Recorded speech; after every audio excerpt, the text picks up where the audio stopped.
Ladies and gentlemen, we meet again towards Parashat Terumah for a short and sweet idea, which is quite outstanding, because the first half of Sefer Shmot is all about the Exodus from Egypt, the 10 plagues, splitting of the Red Sea, the 10 commandments, so many big fundamental ideas and occurrences and phenomena which establish who we are and establish our identity until today.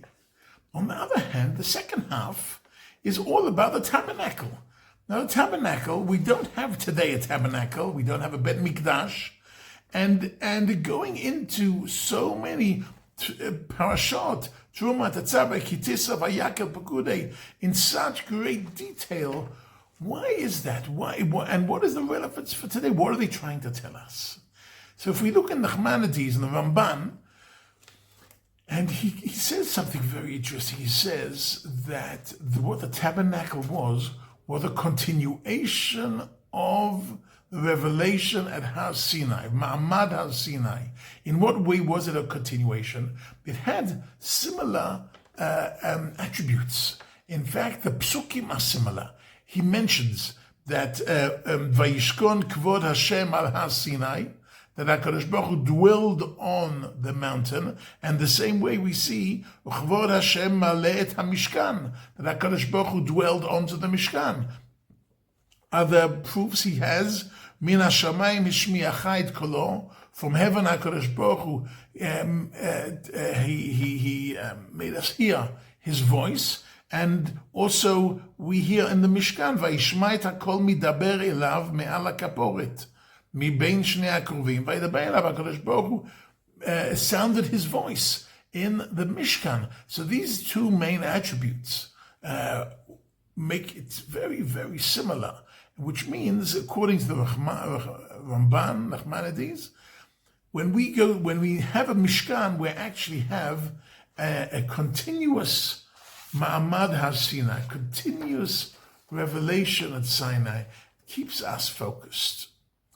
But we don't have it today. We don't have one today. So what do we have? We have a shul. We have our Beit Knesset. And in the shuls, we should feel a continuation of the same revelation. How is it that we feel that same idea? Because it says, Dalifnei mi ata omed. In most shuls, it says we should understand. We're standing, when we go into shul, we're standing in front of Hashem, we're standing at Mount Sinai, we're standing at the Mishkan.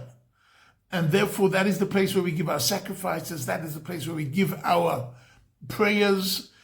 On the other hand, that is where HaKadosh Baruch Hu speaks to us. Like he spoke to us at Mount Sinai, he spoke to Moshe in the Mishkan. He speaks to us because that's where we read the Torah. And when we hear the reading of the Torah, that is HaKadosh Baruch Hu speaking to us.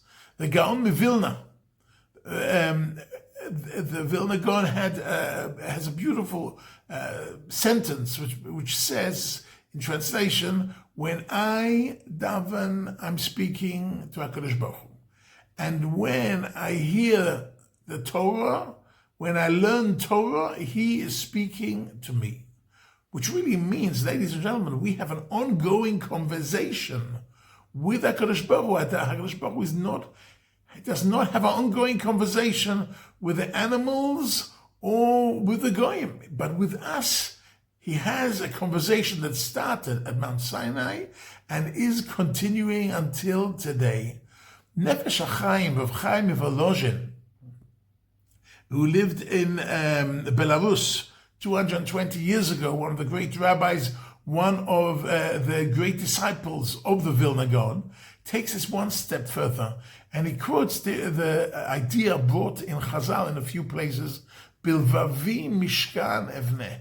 We have to build a Mishkan in our heart, which means each and every individual, each and every one of us should have inside us a Mishkan.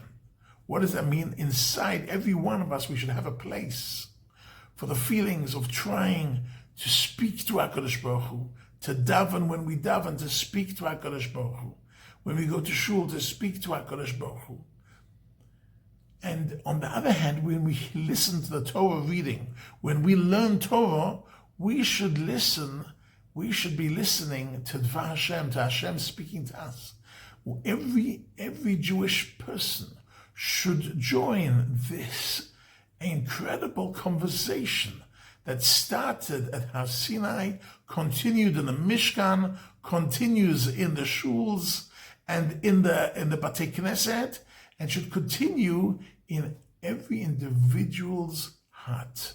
We have to find a room to speak to HaKadosh Baruch Hu and to listen to Him answering us through our learning of Torah, the importance of our davening and the importance of our learning Torah is the name of the game of the continuation, is the way we continue the revelation at Sinai until today.